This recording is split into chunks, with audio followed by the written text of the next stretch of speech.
Hello and welcome to this Beyond Shakespeare Exploring session. I am your host, Robert Crighton, and we are midway through the Spanish tragedy by Thomas Kyd, and it has been quite a week so far as we've travelled from what could effectively be the Spanish tragedy part 1, or what survives of it, into the Spanish tragedy proper.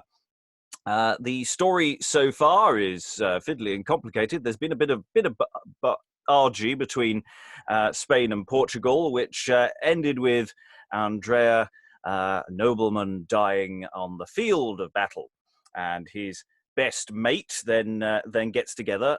His best mate Horatio gets together with Belimperia, who was Andre's lover in the earlier incarnation of this story. Hieronimo is the father of Horatio. He's the Marshal of the realm, of the court. It's a title we're going to be discussing probably at length. And unfortunately for Hieronimo, his son Horatio gets brutally murdered. Not quite in front of him, but very, very soon before he enters onto the scene. And so this rather nice man is shall we say, a little upset as this play goes on. Also going on is the continuing court intrigues between Spain and Portugal. The Viceroy of Portugal's son is a captive in Spain, and part of the peace negotiations is the possible match of his son with Belimperia of the Spanish court, who, as I say, is the love of Horatio / the dead Andre, and the dead Andrea is sort of watching over everything as a ghostly figure, though we're not going to meet him today. If you're confused by any of that, and I have to some degree made it quite deliberately confusing, go back and watch the previous videos. Really, why are you coming in halfway through? Why would you do that? However, we have a wonderful team of people who are going to help guide you through the text so far. We are picking up on Act 3, Scene 3, and today, reading the part of Balthazar and Hieronimo is... Hi, I'm Tamara. I am an actress who's usually based in London, but stuck in exile in Germany in quarantine. And reading Lorenzo and Bazulto is... Hello, I'm Helen Good. I'm a historian of Star Chamber Elizabeth. And reading Watchman number 3, Citizen number 3, Hangman, first Portugal personage, and Castile is... Hi, I'm Alan Scott. I'm not a professional actor, but I do enjoy reading stuff like this. And reading Pedringano, a messenger, and Isabella is...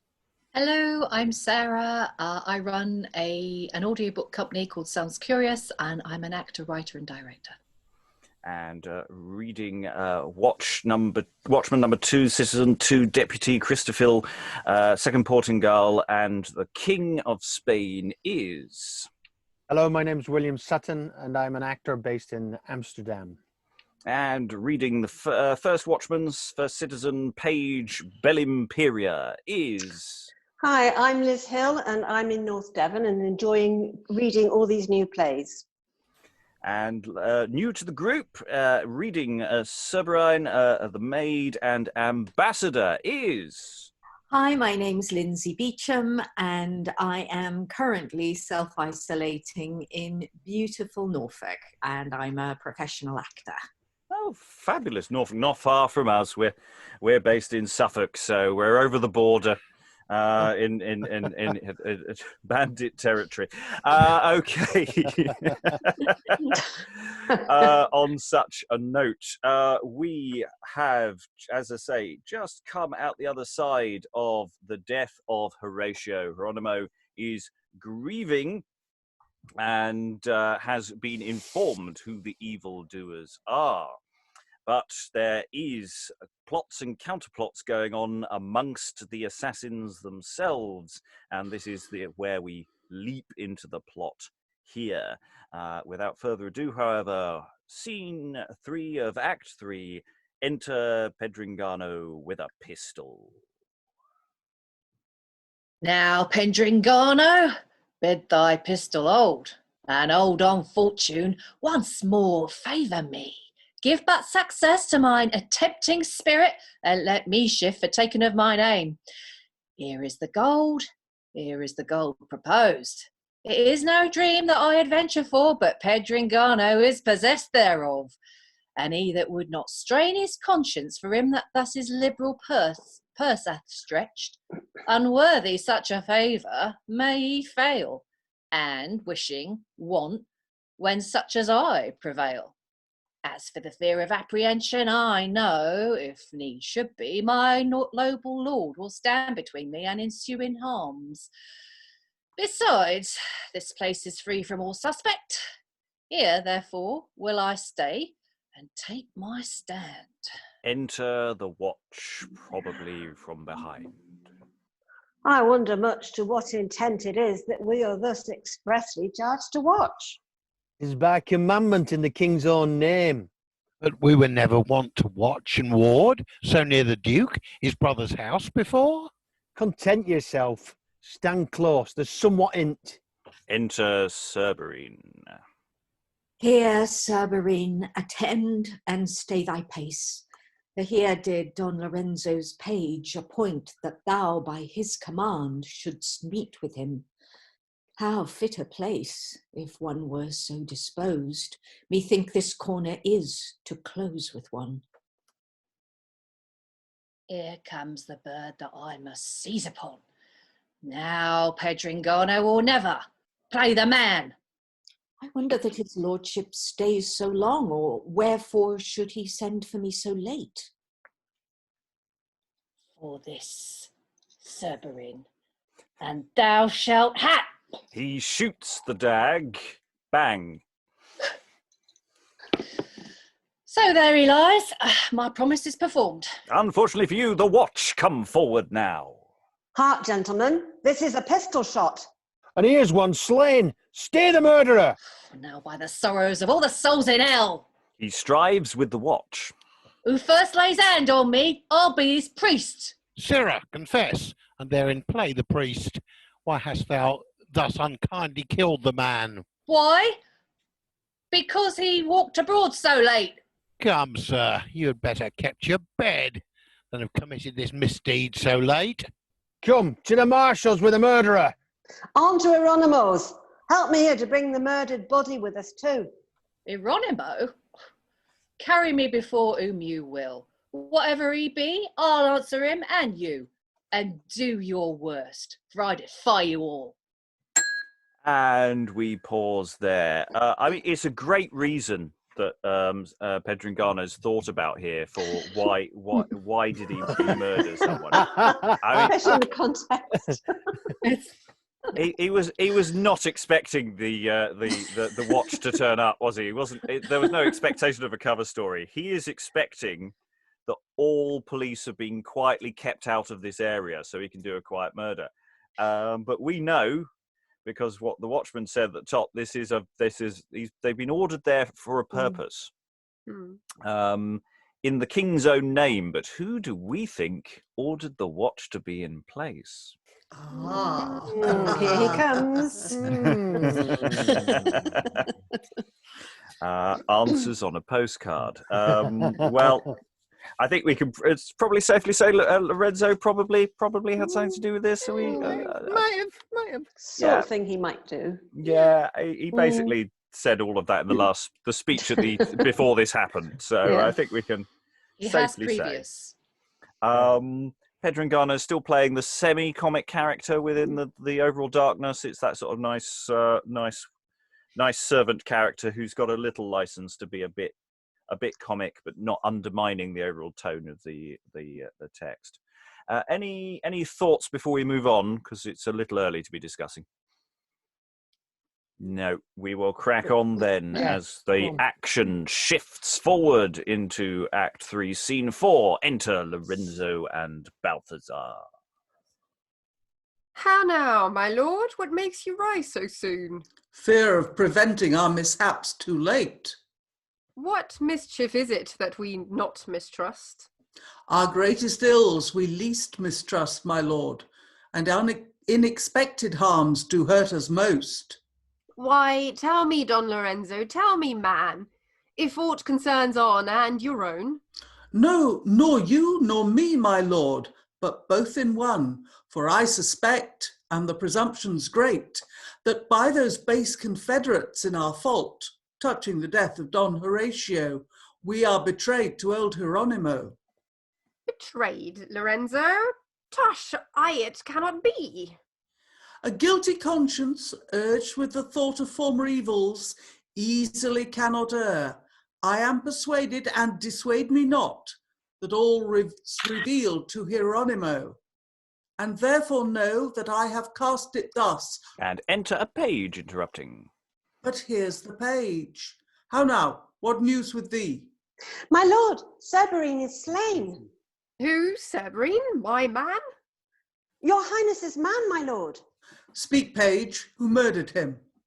He that is apprehended for the fact. Who? Pedringano. Is Seberine slain that loved his lord so well? Injurious villain, murderer of his friend. Hath Pedringano murdered Seberine? My lord, let me entreat you to take the pains to exasperate and hasten his revenge with your complaints unto my lord the king. This their dissension breeds a greater doubt.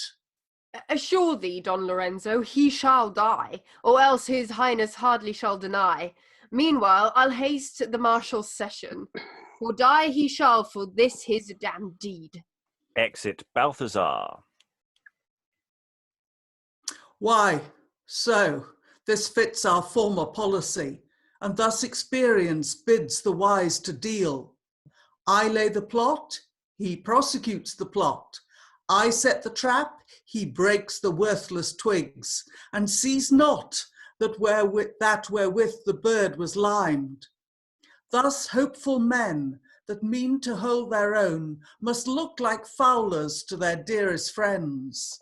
He runs to kill whom I have hoped to catch, and no man knows it was my reaching fetch. 'Tis hard to trust unto a multitude, or any one in mine opinion, when men themselves their secrets will reveal. Enter a messenger with a letter. Boy, My lord? what's he? I have a letter to your lordship From whence? from Pedringano that's imprisoned. So he's in prison then. Aye, my good lord. What would he with us? He writes us here to stand good lord and help him in distress. Tell him I have his letters, know his mind, and what we may let him assure him of. Fellow, begone, my boy shall follow thee. Exit messenger. This works like wax. Yet once more try thy wits. Boy, go convey this purse to Pedringano. Thou know'st the prison, closely give it him, and be advised that none be there about. Bid him be merry still, but secret.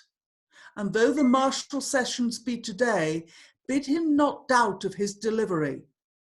Tell him his pardon is already signed, and thereupon bid him boldly be resolved. For were he ready to be turned off, as 'tis my will the uttermost be tried, thou with his pardon shalt attend him still. Show him this box, tell him his pardon's in it, but open it not. And if thou lovest thy life, but let him wisely keep his hopes unknown. He shall not want while Don Lorenzo lives. Away. I go, my lord, I run. But sirrah, see that this be cleanly done. Now stands our fortune. Oh, sorry. Exit page.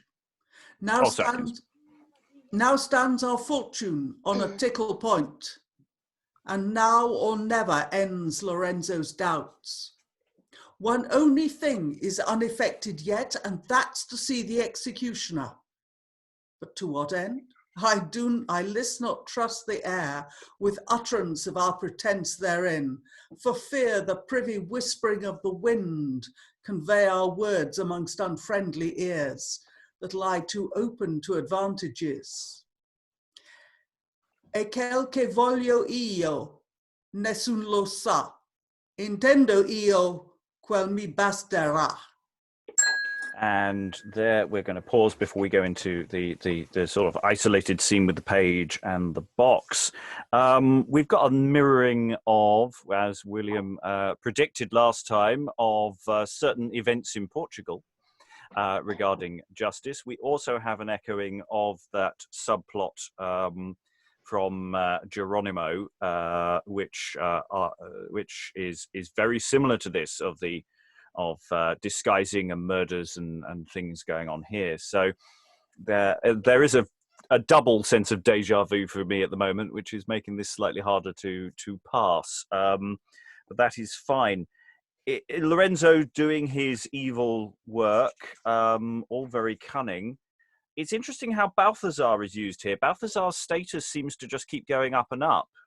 He's really not acting here as a prisoner in Lorenzo's care. He seems to be spoken to because he has some more influence than perhaps he did at the top of the play because of where politics are going. Thoughts about this scene? Yeah, I think the Balthazar thing is because his ransom has arrived, hasn't it? Oh, no. Maybe it hasn't yet. But it's been agreed. Concept, yeah. Yeah, I mean, the agreement's made. But of course, you've got an issue that the ransom was due to be paid to Horatio, who is, of course, now late. Well, yes. I mean, there's, but also the potential alliance, the idea that Balthazar would be marrying Belimperia, even if that's, even if all of this is just in the works. There is that sense that if he writes some letters, then that's going to have more weight than I think it did at the top of the play. He can talk to people.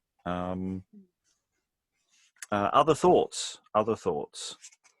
One other one is that we seem in the last couplet of that sequence to have gone into Italian rather than Latin, which is what's been shoehorned elsewhere. I actually remember I wanted to ask in our last reading yesterday, because I think there was a brief sequence that I felt was Italian rather than Latin, and I wasn't sure. It was Ven qui presto, I think, wasn't it? Yeah. It was Lorenzo who says it. Yes, yeah, that was.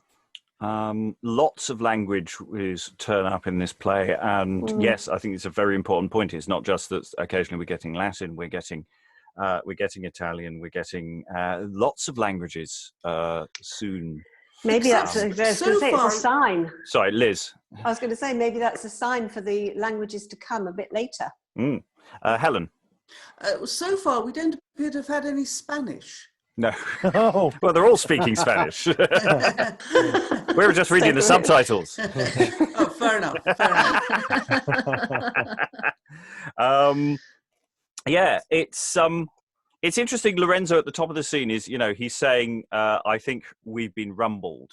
And that really feeds out that scene we had last session where he sort of visits Hieronimo and it's sort of going, yeah, everything's fine here, and trying not to.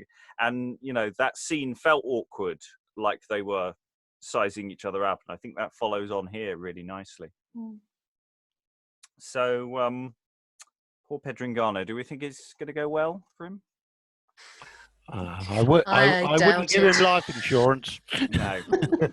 Okay, we go into this the page. There's a bustling household here. We've had a separate messenger and a page bumping into each other, and now we have this lovely little, I say lovely, scenette with the page has a speech all to themselves with the audience and of course a box. So we'll go into 3-5 now. Enter page with the box. My master hath forbidden me to look in this box, and by my troth 'tis likely, if he had not warned me, I should not have had so much idle time. For we men's kind in our minority are like women in their uncertainty. That they are most forbidden, they will soonest attempt. So I now. By my bare honesty, he's nothing but the bare empty box. Were it not sin against secrecy, I would say it were a piece of gentlemanlike knavery. I must go to Pedringano and tell him his pardon is in this box. Nay, I would have sworn it had I not seen the contrary. I cannot choose but smile to think how the villain will flout the gallows, scorn the audience, and descant on the hangman, and all presuming of his pardon from hence. Will it not be an odd jest for me to stand and grace every jest he makes, pointing my finger at this box, as who would say, "Mark on, here's thy warrant"? Is not a scurvy jest if the man should jest himself to death? Alas, poor Pedringano, I am in a sort sorry for thee. But if I should be hanged with thee, I cannot weep. Exit page. I think this is fascinating because it looks like this is the setting up of a cruel, evil joke, and it's really making it clear to the audience the visual gag that is going to be happening coming up. And I think that's why this is here. Yes, all this is vaguely mentioned in the previous scene, but this really underlines the Schrodinger's cat element to the scene that's coming up here. Everybody thinks the box has something important in it, and it's going to, what's in the box? Do you go for the box or you go for the money? Stake the bunny. Open the box. But it's a lovely scene. As a bit of audience interaction, it breaks up the action, gives everyone a chance to prepare. Prepare also perhaps some setting as well, which we may get into in a moment. Any thoughts about that little scene? How was it to perform? It's great. No, it's lovely. I think it's can imagine having fun with a bit more time with the audience and stretching it out a bit. The opening of the box and everything. It could be, it's great fun. Very handy for the actor who's playing Pedringano, because it's like, right, that's my direction for the next scene. There's a slightly odd one there that we've gone away from the verse form. Oh, well, that is in prose. Well, he's a little page. Yeah. It's suited to his character, I guess. Yes, I think that makes sense. There is very little prose, I think, in this actually, generally. So that's one of those little bits. We may, however, see a little bit more in a moment, and we can make of that what we will. Sometimes we can make too much of the use of verse forms and the way certain lines are structured. Sometimes it was just that kind of day. So we now have a much more expansive scene, and we continue on this little subplot. And I'm just going to sort of put a few hints in people's heads that thematically this is in many ways a lot more important than it is in terms of plot necessity of seeing what happens to Pedringano. I'm just going to flutter that thought into your heads before we begin. So enter Hieronimo and the deputy. Thus must we toil in other men's extremes, that know not how to remedy our own, and do them justice when unjustly we, for all our wrongs, can compass no redress. But shall I never live to see the day that I may come by justice of the heavens to know the cause that may my cares allay? This toils my body, this consumeth age, that only I to all men just most be, and neither gods nor men be just to me. Worthy Hieronimo, your office asks a care to punish such as do transgress. So'st my duty to regard his death, who, when he lived, deserved my dearest blood. But come, for that we came for, let's begin. For here lies that which bids me to be gone. So enter officers, page with the box, remember. A hangman, Pedringano with the letter in his hand. He's bound. And remember, the page is spending most of this scene standing, pointing at the box. Bring forth the prisoner, for the court is set. Gramercy, boy, but it was time to come. For I had written to my lord anew a nearer matter that concerneth him, for fear his lordship had forgotten me. As if he hath remembered me so well. Come on, When shall we to this gear? Stand forth, thou monster, murderer of men, and here, for satisfaction of the world, confess thy folly and repent thy fault, for there's thy place of execution. This is short work. Well, to your marshalship, first I confess, nor fear I death, therefore. I am the man, 'twas I slew Seberine. But, sir, then you think this shall be the place where we shall satisfy you for this gear? Aye, Pedringano. Now I think not so. Peace, impudent, for thou shalt find it so. For blood with blood shall, while I sit as judge, be satisfied, and the law discharged. And though myself cannot receive the like, yet will I see that others have their right. Dispatch, the fault's approved and confessed, and by our law he is condemned to die. Come on, sir. Are you ready? To do what, my fine officious knave? To go to this gear. No, sir, you are too forward. Thou wouldst fain furnish me with an altar, to disfurnish me of my habit. So I should go out of this gear, my raiment, into that gear, the rope. But, Hangman, now I spy your knavery, I'll not change without boot, that's flat. Come, sir. So then, must I up? No remedy. Yes, but there shall be for my coming down. Indeed, there's a remedy for that. How? Be turned off? Aye, truly. Come, are you ready? I pray, sir, dispatch. The day goes away. What, do you hang by the hour? If you do, I may chance to break your old custom. Faith, you have reason, for I am like to break your young neck. Dost thou mock me, Hangman? Pray God I be not preserved to break your knave's pate for this. Alas, sir, you are a foot too low to reach it, and I hope you will never grow so high while I am in the office. Sirrah, dost thou see yonder boy with the box in his hand? What, he that points to it with his finger? Aye, that companion. I know him not, but what of him? Dost thou think to live till his old doublet will make thee a new truss? Aye, and many a fair year after, to truss up many an honester man than either thou or he. What hath he in his box, as thou thinkest? Faith, I cannot tell, nor I care not greatly. Methinks you should rather hearken to your soul's health. Why, Sirrah Hangman, I take it that this is good for the body, is likewise good for the soul. And it may be, in that box, is balm for both. Well, thou art even the merriest piece of man's flesh that e'er groaned at my office door. Is your roguery become an office with a knave's name? Aye, and that shall all they witness that see you seal it with a thief's name. I prithee, request this good company to pray with me. Aye, marry, sir, this is a good motion.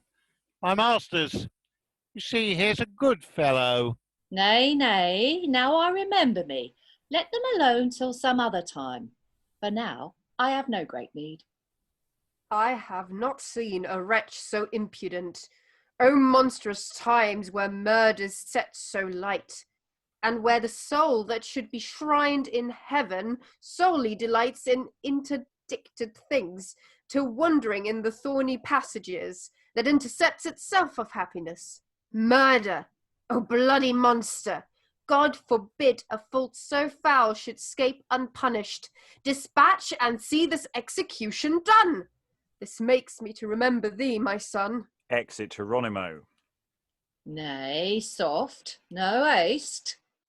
Why, wherefore stay you? Have you hope of life? Why, I? As how?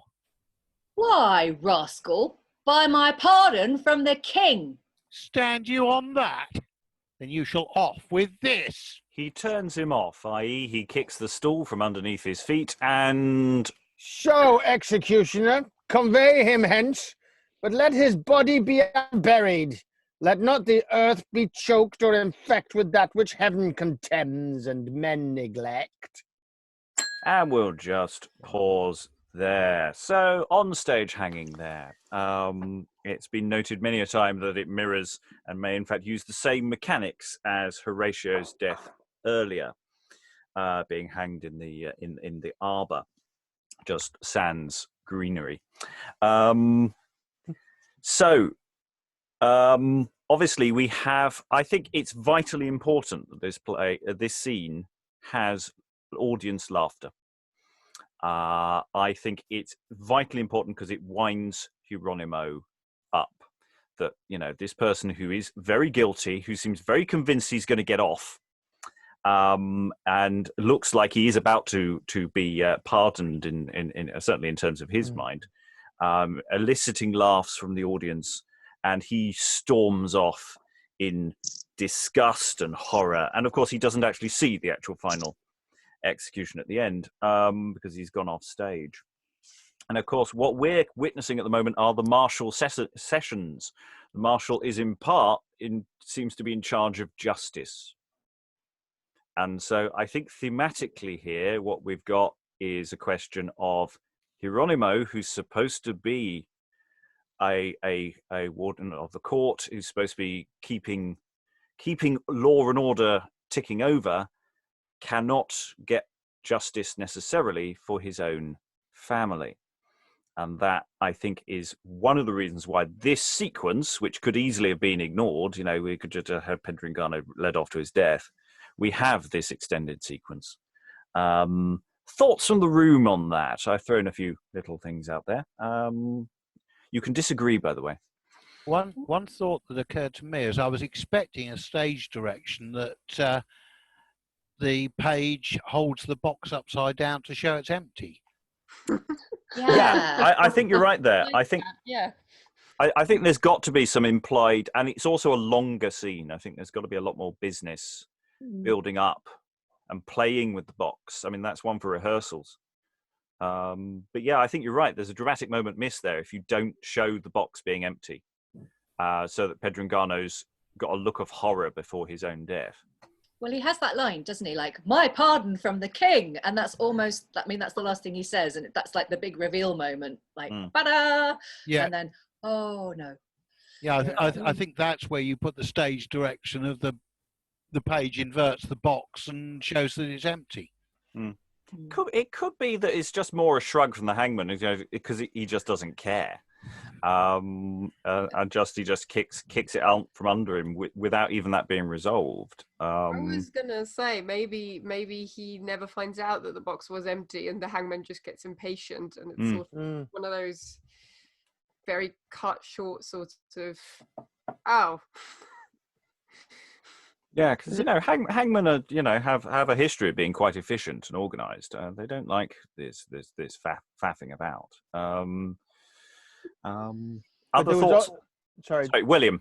There was also a tradition of people joking around at their deaths. Also, I mean, Tyburn was filled with prisoners who were given a jolly old giggle to the crowd as they finished.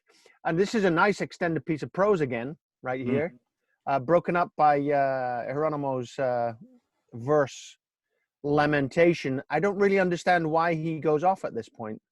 It's still not clear to me. I think it's because the suggestion there that this rogue who has just confessed might have a pardon in the box. So he stated that at that point. And it's so foul a fault should escape unpunished is intolerable to him. Right. And he's seeing corruption. We may see more of this later that reinforces that, but I think that's the motivation. Okay, so that's probably what he's going to talk about in the next scene, probably. Most likely. I suspect it may develop as we go. Excellent. Plus, in Hieronimo's view, Pedringano's probably being hanged for the wrong crime. Yes, because he killed the murderer of his son. So maybe he can see that he's a scapegoat, or one of the murderers of his son. I mean, he was also involved in the murder of the son, if only as a lookout. He was the getaway driver, in effect. All very cheerful stuff. Right. It's all right. We've got a scene coming up with a hangman, so that'll be hilarious. I have a quick question, actually, Yes, please. before we move on.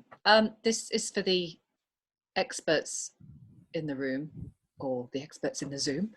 Do you see what I did there? 30 lashes, no soul. Fair enough. No, it's a stagecraft question, because I have no idea. How would they have actually staged the hanging? Like, does anyone know how they would have done it? I mean, to make it look like a hanging, but without actually killing the dude who was playing. Very, very carefully. Yeah. That's what I was thinking, because, like...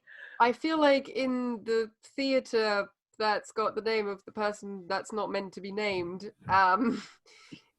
they mentioned something about how hanging is one of the things that they're pretty definitely sure that there was some sort of mechanism or maybe substitutes or something to kind of do that. Like, they had pretty advanced special effects back then. Yes, they...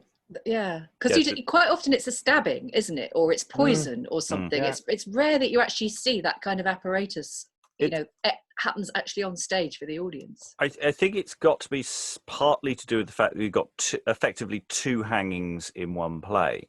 That, this is a complicated bit of kit that has to be arranged. So, you've got Horatio being hanged in the arbor as well as being stabbed, and then you've got the hanging here. So it looks like, there's some kind of mechanical truss that you have. Robin Hood, Prince of Thieves, I think, demonstrates this quite well. There's a sort of hook mechanism, and you make sure that it's connected to the rope, and so that you everything's connected through the body. I mean, it's certainly not outside of the technical limitations of what they had at the time. And dealing with ropes, you've got plenty of people who know how to deal with ropes. True. Well, that goes back to a lot of the stagehands were probably ex-sailors because they were the ones who were used to dealing with ropes.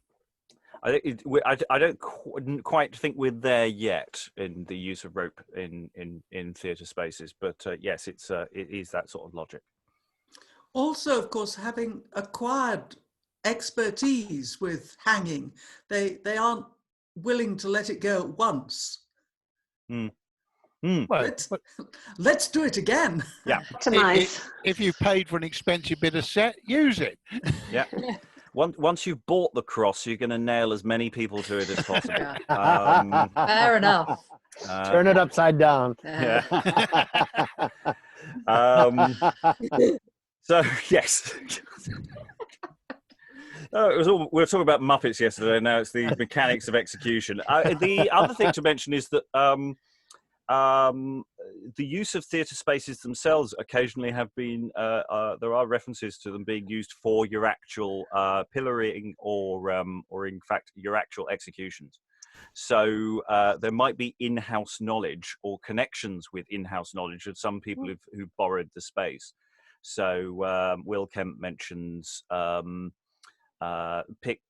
Pickpockets, cut purses, being actually pilloried almost as sequentially with the afternoon's entertainment.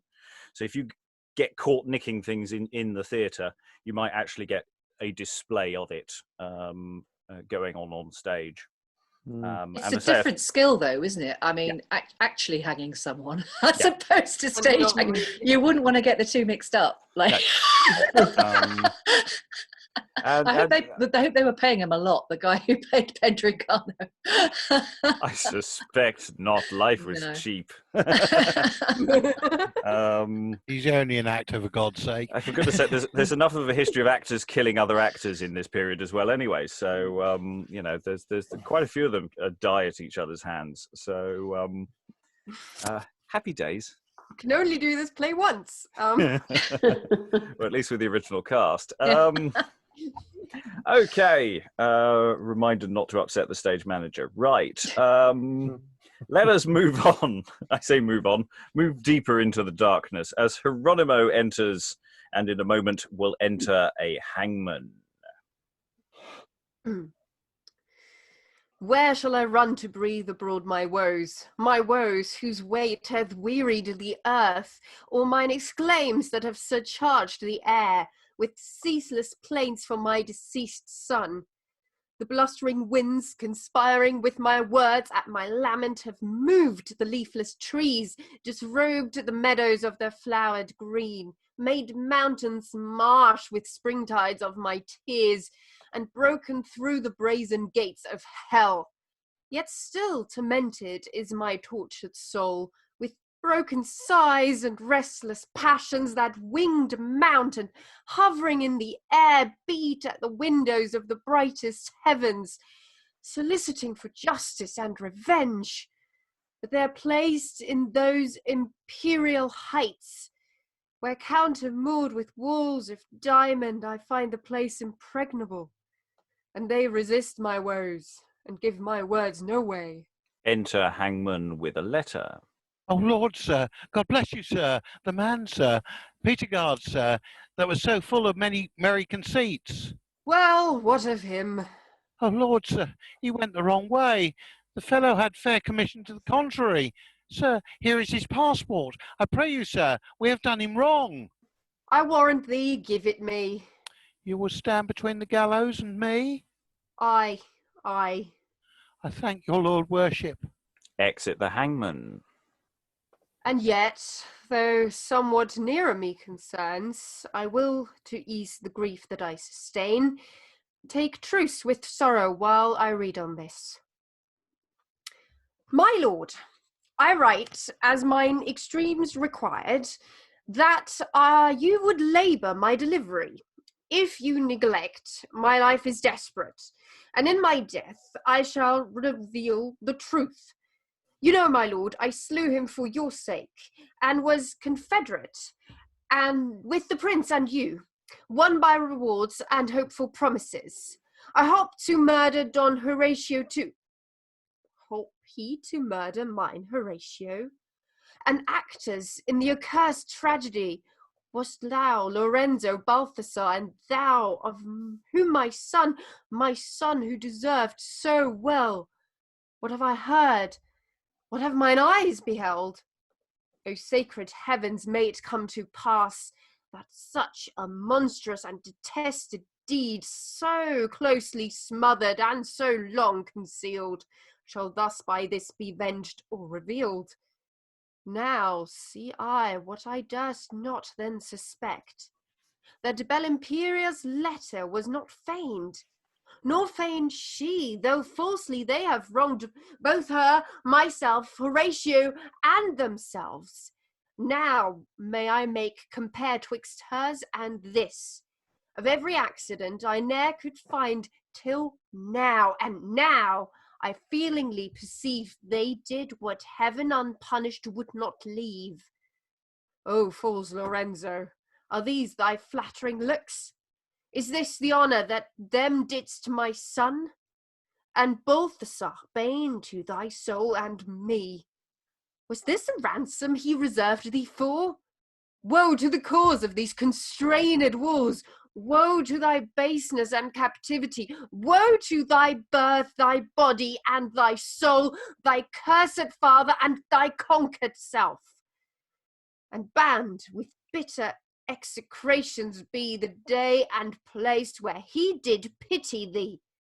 But wherefore waste I mine unfruitful words, when naught but blood will satisfy my woes? I'll go plain me to my lord the king, and cry aloud for justice through the court, wearing the flints with these my withered feet, and either purchase justice by entreats, or tire them all with my revenging threats. Exit Hieronimo. So, calling for justice, which is, his thing. There's a bit of a light bulb going on in his head. He's going, right, no, the letter earlier, definitely true. This is adding to it. So many really interesting things about that sort of extended speech. If we take the first half and the second half, sort of talking about trying to beat on the windows of heaven, but they're made of diamond. He can't break through. That's fascinating. fascinating. Thoughts from the room. Thoughts from the room about where Hieronimo's going and where he's been. It's quite interesting because he's in charge of the justice in the court, etc., of overseeing. So even with the death of his son, he's still adopting a measured, logical approach to it. When he gets the letter from Belimperia, he has to be absolutely sure that that is valuable, valid evidence before taking it any further. He's being extremely careful. So he's full of all these passions, but at the same time, he's very level-headed in a way. Mm-hmm. Is this the turning point? I think, because I mean, one thing that struck me when he first found Horatio's body, I mean, that scene was just so heartrending, really, and it was all about. It wasn't really about revenge at all. I think maybe he did mention revenge at some point, but it really, the overall tone of it was more about grief and loss and mourning. He mentions revenge. He says, "I'm not going to kill myself now." Yeah, he does, but because it's kind of the potential, but it's not because about of the potential. Revenge. But it's not. He hasn't really. I don't know. This to me seems to be the catalyst. It's like he's done his grieving now, and obviously he's still grieving, but he's now. This is almost going to be the catalyst for actually turning him into, the revenger. Is this where he starts to sink into? I assume there's going to be some madness in there somewhere because it's Hieronimo is mad again. So I'm wondering if this is the point. This is the speech where it starts to all, snowball. I think we may find out. Is it a point or is it more of a curve? I feel like reading it, I felt like he sort of loses. So he doesn't lose his faith in justice as such, but he kind of, I feel like he loses faith in the system. So there's a difference in his mind between actual justice and what's happening. I think that's why he left before the execution as well. And then now he's just sort of decided that the system let him down, and therefore he's gonna try and get justice himself. I don't know if but that's what I got when I read it. That's how it felt. Yeah. Liz? I'm just wondering whether he left before the execution. I'm not sure that surprises me too much because, first of all, it's reminiscent of what happened to his son, because he does say, "This makes me think of my son." And does he need to stay and watch it? I don't know. He just considered it being done. I think that is also part. Yeah, that's the nature of his job, is just to vaguely make sure things are ticking over. You don't think he's there for every detail. Lynsey is as a newcomer to this and possibly a bit lost. But any thoughts coming as it's coming across to you now?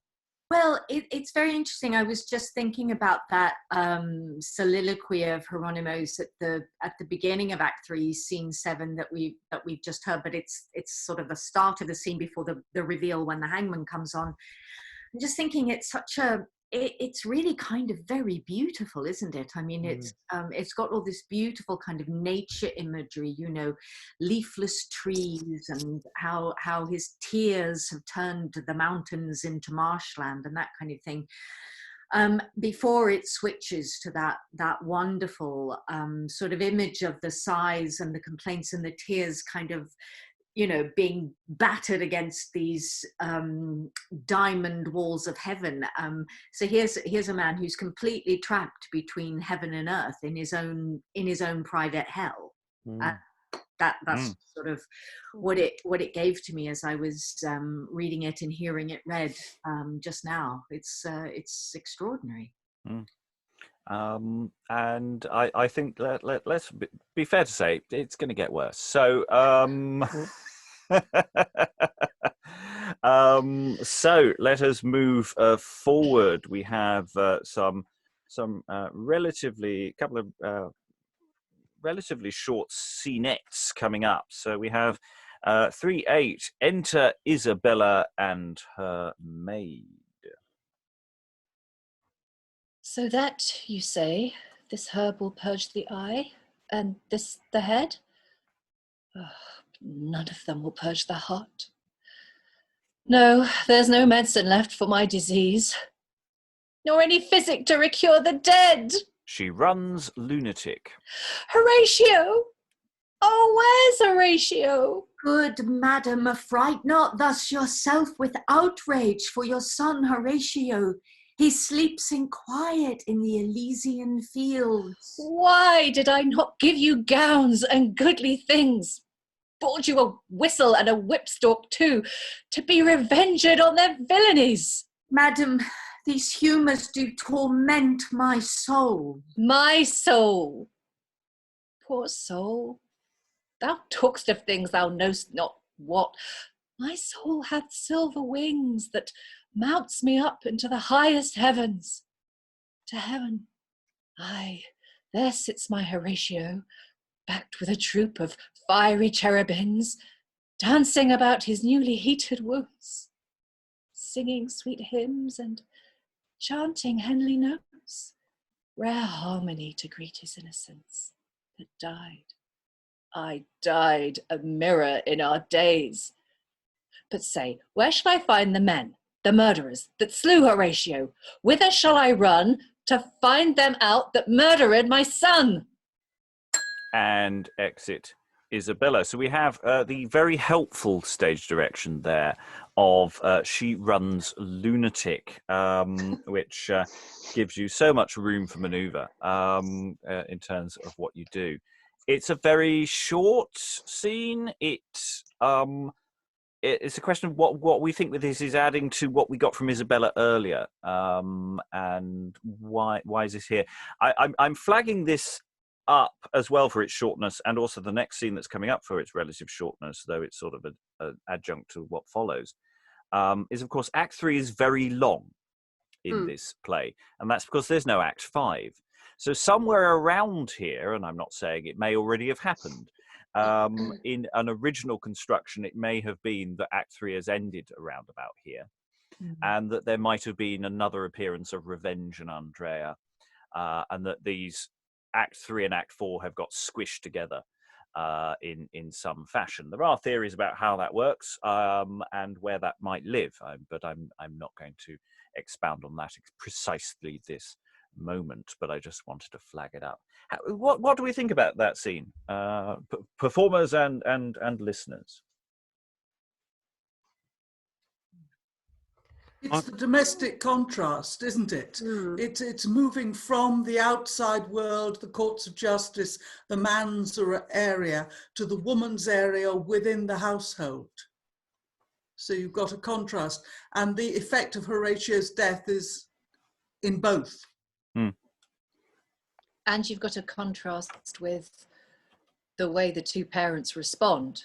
I mean, in a way, Isabella's ahead of her husband, isn't she? In a way, she's kind of, she's all right. She's all out there for revenge already. She's, there's no holding back there. I don't know. I don't know what's going to happen. I have read this, but it's years ago, and I don't remember what happens. I'm wondering if maybe she's going to be the one who ends up, stabbing people, because I mean, she's certainly got the impetus there. She's got that steely-eyed focus for revenge. Maybe we've all been barking up the wrong tree, and maybe she's going to be the one who's going to enact Revenge's little plan that he apparently has. Well, who knows? That's a thing that hopefully the audience is wondering at the same time, and that's the question. This is what I'm thinking. Yeah, is it a hint, or maybe it's a red herring? It doesn't really matter, but either way, it's dramatically quite. It grabs hold of the audience, doesn't it, and makes them wonder. So, especially as we've gone from a very blokey sequence. Lynsey, were you going to say something? Yeah, no, I'm just observing and slightly following on from what I said before. Isabella's final speech in the scene, she talks about her soul being able to go and join her son in heaven. So whereas Hieronimo is shut out of this, Isabella perceives herself to be able to go with him and to leave this earthly plane. So I think again it's that difference between the domestic and perhaps the more traditionally female response to something like this through insanity. Well, everyone goes insane in these sorts of plays, but it's just that sort of difference in it that I thought was quite interesting there. Okay, I'm going to suggest we run the next two scenes into each other because they're essentially adjuncts of each other. So we're going to go into 39310. So we open with Belimperia at a window. What means this outrage that is offered me? Why am I thus sequestered from the court? No notice. Shall I not know the cause of these my secret and suspicious ills? Accursed brother, unkind murderer, why bend'st thou thus thy mind to martyr me? Hieronimo, why writ I of thy wrongs, or why art thou so slack in thy revenge? Andrea, oh Andrea, that thou saw'st me for thy friend Horatio handled thus, and him for me thus causeless murdered. Well, force perforce I must constrain myself to patience, and apply me to the time till heaven, as I have hoped, shall set me free. Enter Christophil, who is currently muted. Come, Madam Belimperia, this may not be. And they exit. Enter Lorenzo, Balthazar, and the page. Boy, talk no further. Thus far things go well. Thou art assured that thou saw'st him dead. Or else, my lord, I live not. That's enough. As for his resolution in his end, leave that to him with whom he sojourns now. Here, take my ring, give it to Christophil, and bid him let my sister be enlarged, and bring her hither straight. And exit the page.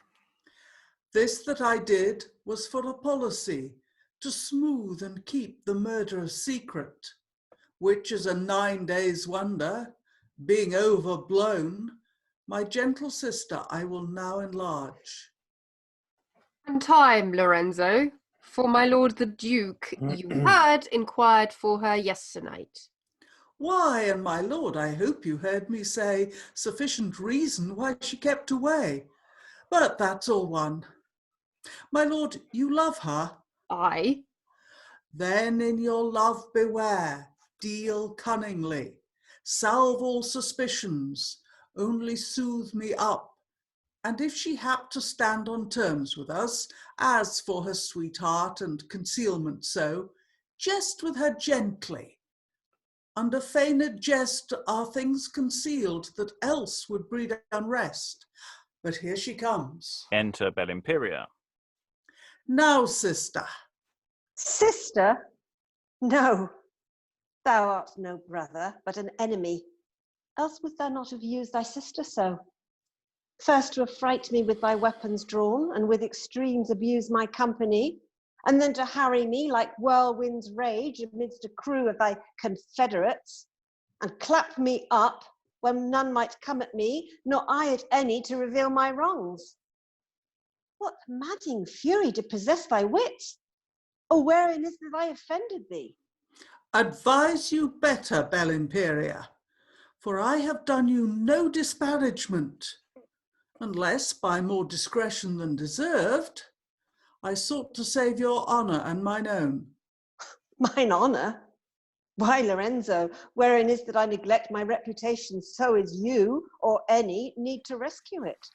His Highness and my father were resolved to confer with old Hieronimo, concerning certain matters of estate, that by the Viceroy was determined. And wherein was mine honour touched in that? Have patience, Belimperia, hear the rest. Me, next in sight, as messenger they sent, to give him notice that they were so nigh. Now, when I came, consorted with the prince, and unexpected in an arbour here, found Belimperia with Horatio. How then?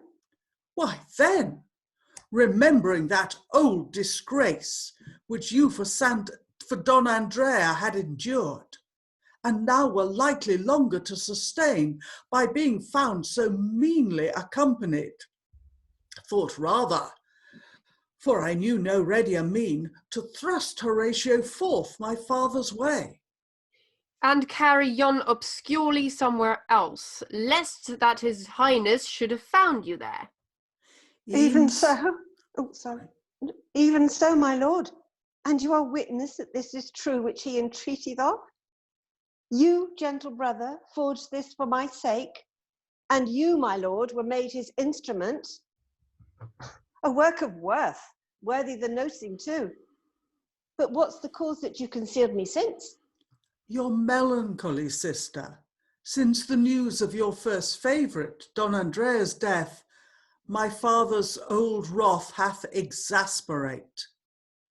And better was for you, being in disgrace, to absent yourself and give his fury place. But why had I no notice of his ire?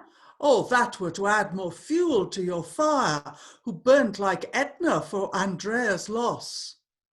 Hath not my father then inquired for me? Sister, he hath, and thus excused I thee. And whispers in her ear.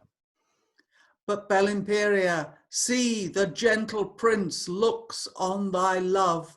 Behold young Balthazar, whose passions by thy presence are increased, and in whose melancholy thou mayst see thy hate, his love, thy flight, his following thee.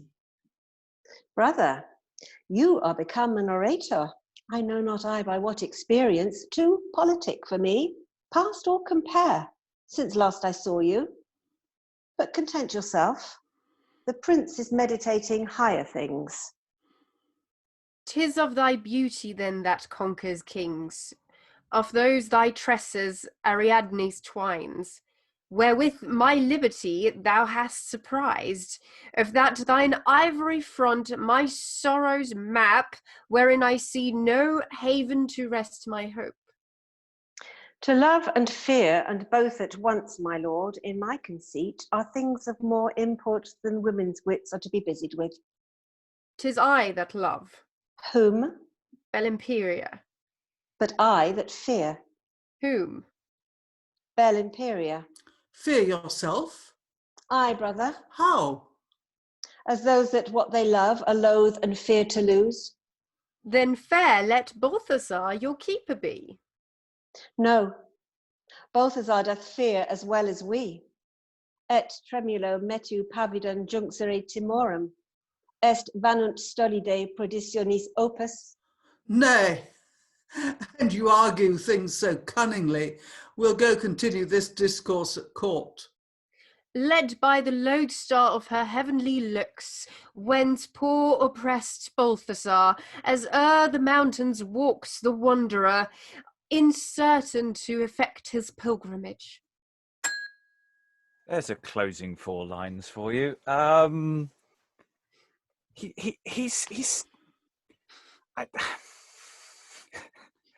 Balthazar, we've said some things about him so far, haven't we? He still doesn't seem to get it, does he? He doesn't. Well, I think we'd already established he's not exactly the brightest bulb in the box. Yeah, I mean, he's still trying. He's still trying, and I mean, it's really sweet in a way. If it wasn't for the murdering bit.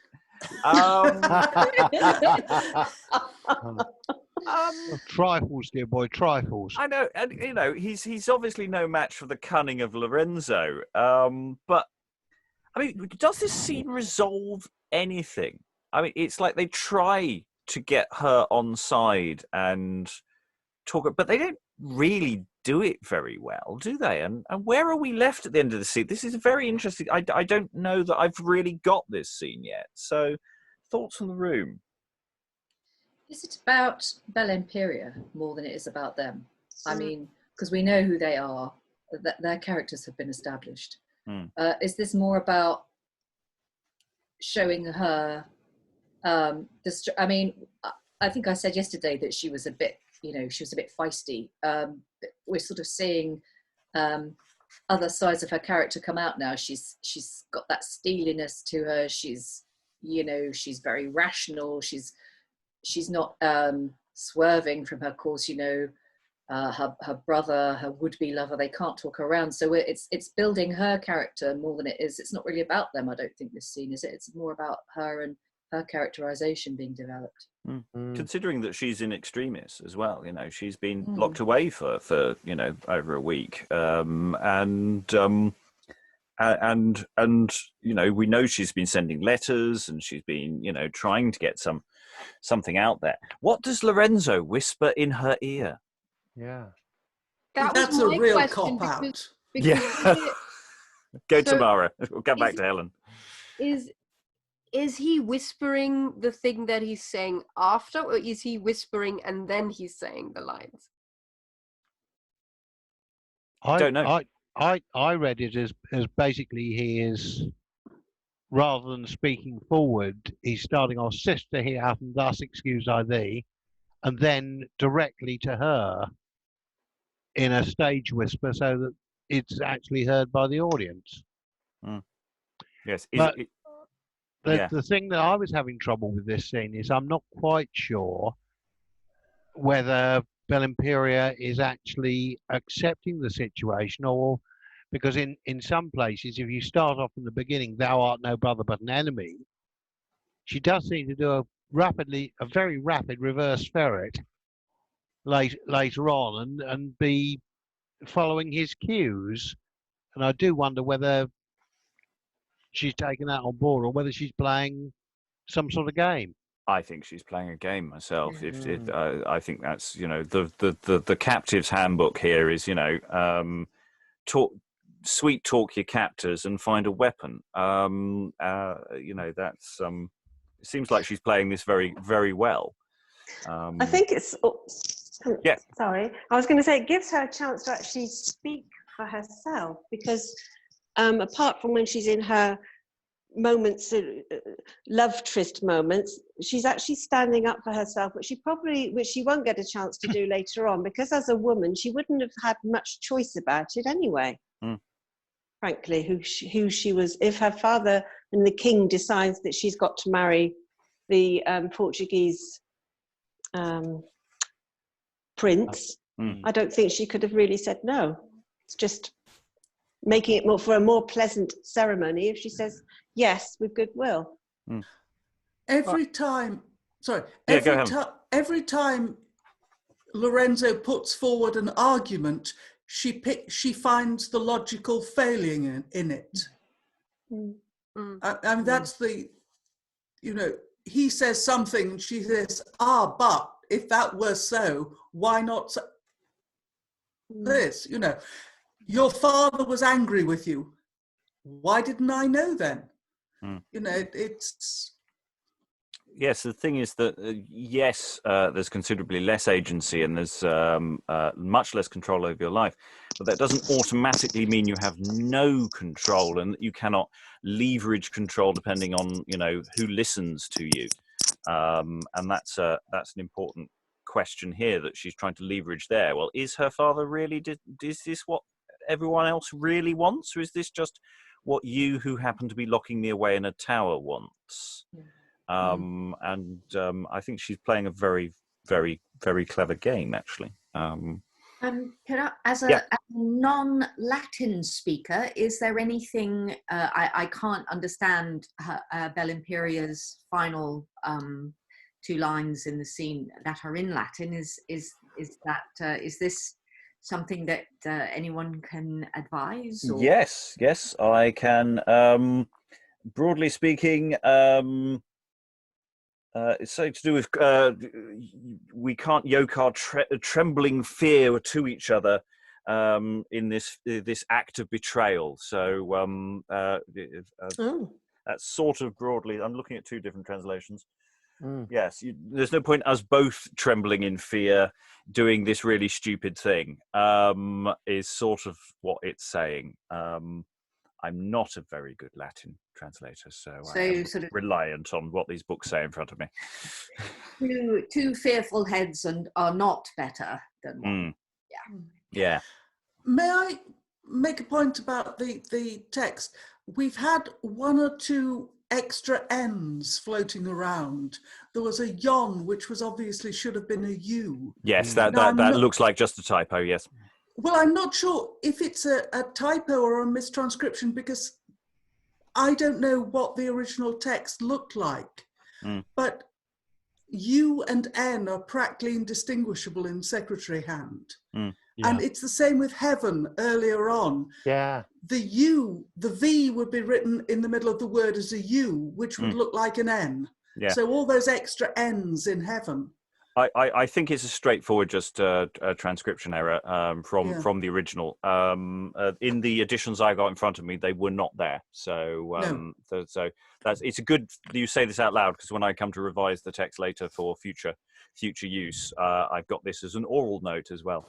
This is you're speaking to future Robert for the next time this happens.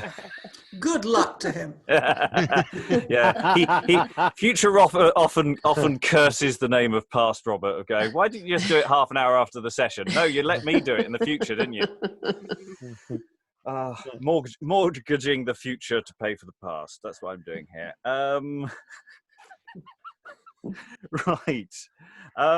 We will move forward. The next scene, 311, has an addition which we're not doing, but we're getting to the area of the text where later in its life, people start adding more for Hieronimo to do. And this is where that subtitle of Hieronimo is mad again really comes into its own, because it's clear that audiences like Hieronimo going mad. And they want to give Hieronimo more and more things to do. We may come to these editions at another point, but for these sessions, I'm sticking with the early printed without the additions. So it's actually a relatively short, relatively simple little scene.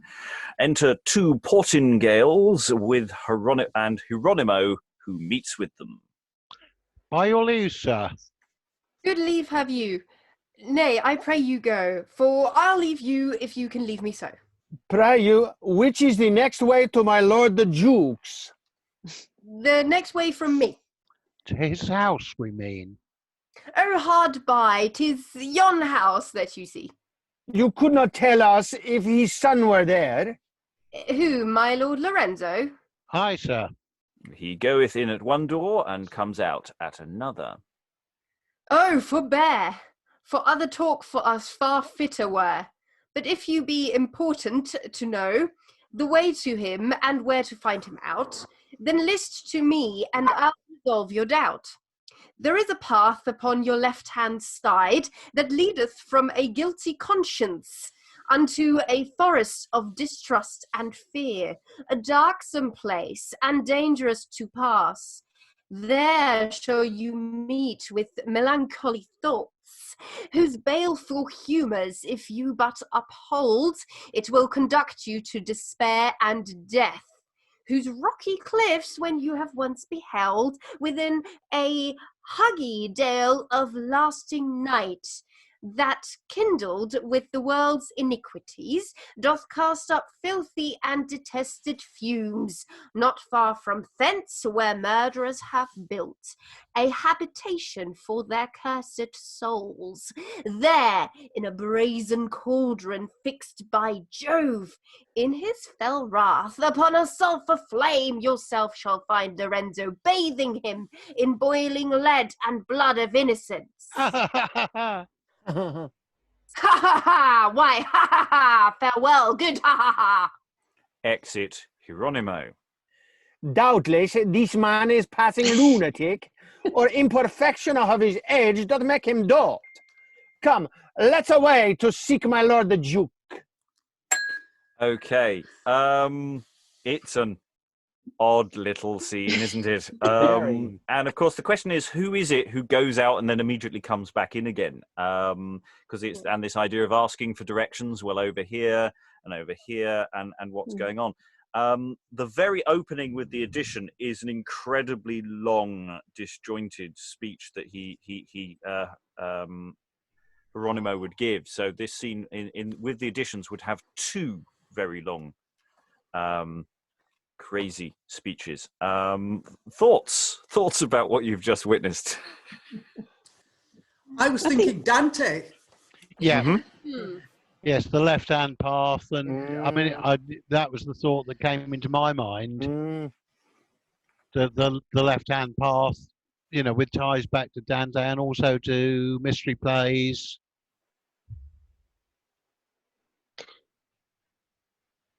And it seems here that this is where he's starting to become more unhinged, I think. He's you know, it's the fact he's talking to two strangers about this as well. You know, he's just suddenly unloading with no context as to what the hell's going on. I mean, there's no reason these two chaps are just going, what? Because they haven't got a chance. It does speak to his state of mind, doesn't he? He's very distracted. He's gone basically nuts, hasn't he, right now? I mean, he's making no sense whatsoever. I mean, it's not like he's starting to go nuts. He is nuts. Yeah. He's absolutely lost it. I was going to say that too, William. Like, it's such a switch from... So I'm going to go to court and ask for justice. Right? I mean, first of all, the answers that he's giving just make no sense whatsoever. And then that beautiful speech that he has is basically two sentences. You've got the first four lines, which is, one, for other tocafaros fit a word, point. And then the next three lines, point, which seems to be a thing that Kid does. He likes to work in 3-line sentences, as I'm seeing throughout the play. And then this next 14 lines or whatever it is just one long distracted thought, which bounces from one place to another, with the theirs being the rhetorical glue that holds them all together. Except that he answers their question. They are looking for Lorenzo. Yeah. And he tells them where he will find Lorenzo. In hell, bathing him in boiling lead and blood of innocence. Yeah. I mean, it is an answer. I mean, you know, it is that thing. It's excessive and it is a bit mad, but it's not just random. I think that's the point Helen's making there. You know, where will you find Lorenzo? Well, by the pit of despair, the rocky cliffs of treachery. You know, or those sort of things. That's who he is. The deepest circle of hell. Yeah. And it's a beautiful word map as well. I mean, just from the point of view of the language, you know, you could draw that out, couldn't you? I was like, oh yeah, you go left here, through the forest of distrust and fear, and then you meet with melancholy thoughts, high melancholy thoughts, and then you'll go through despair and death. It's just wonderful. The language is fantastic. And the thing is, if he's doing it in a really jovial, nice way, to elicit the ha ha ha, which I think we don't have to be too dogmatic about how many ha's you use. And then Hieronimo just comes back at him in a sort of Patrick McGowan prisoner-esque reply. It's that sort of thing where the scene turns at that moment at the end. If you make it look reasonable rather than go in mad, then I think that might be more effective. And also, all pretense is gone. Before, up until now, he's been putting on a facade in front of Lorenzo, but now he's talking to two complete strangers who might well go and repeat his speech to Lorenzo about what he's saying about him. Because he's heading off to court to tell the king, so it doesn't matter who he tells on the way. You know, that's what's going on. Okay, so he's calling for justice. He's not going to hold back anymore. This is Hieronimo in full swing, and he's going to enter now, and he's going to head and meet with the king, ambassador, etc. Stage direction. He's only got 3 lines to turn himself around and grab his props. Enter Hieronimo with a poignard in one hand and a rope in the other. Excellent. Now, sir, perhaps I come and see the king. The king sees me, and fain would hear my suit. Why, is not this a strange and seld-seen thing, that standers by with toys would strike me mute? Go to, I see their shifts, and say no more. Hieronimo, 'tis time for thee to trudge down by the dale that flows with purple gore. Standeth a fiery tower, there sits a judge upon a seat of steel and molten brass, and twixt his teeth he holds a firebrand that leads unto the lake where hell doth stand. Away, Hieronimo, to him be gone, he'll do thee justice for Horatio's death. Turn down this path, thou shalt be with him straight. Or this, and then thou needst not take thy breath. This way or that way, soft and fair, not so. For if I hang or kill myself, let's know who will revenge Horatio's murder then. No, fie, no. Pardon me, I'll none of that. He flings away the dagger and halter. This way I'll take, and this way comes the king. And he takes them up again. And here I'll have a fling at him, that's flat. And Balthazar I'll be with thee to bring, and thee, Lorenzo. Here's the king, nay, stay. And here, there goes the hairway. Enter King, Ambassador, Castile, and Lorenzo. Now show, Ambassador, what our viceroy saith. Hath he received the articles we sent? Justice! Oh, justice to Hieronimo! Back, seest thou not the king is busy? Oh, is he so? Who is he that interrupts our business? Not I. Hieronimo, beware. Go by, go by.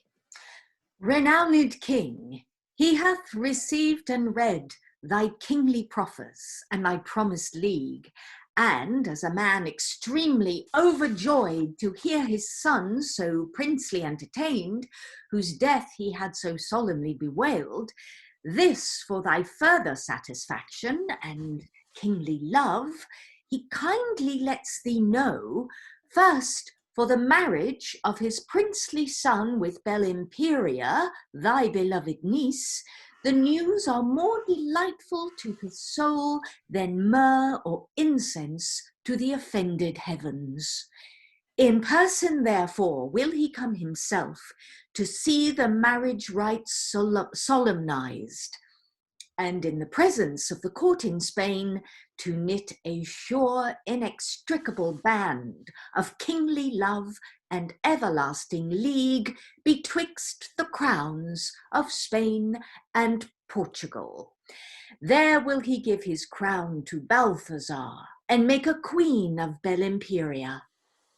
Brother, how like you this our viceroy's love? No doubt, my lord, it is an argument of honourable care to keep his friend, and wondrous zeal to Balthazar his son. Nor am I least indebted to his grace, that bends his liking to my daughter thus. Now, last dread lord, here hath his highness sent, although he send not that his son return, his ransom due to Don Horatio. Horatio? Who calls Horatio? And well remembered. Thank his majesty. Here, see it given to Horatio.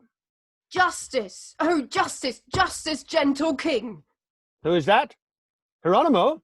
Justice! Oh, my son, my son, my son, whom naught can ransom or redeem!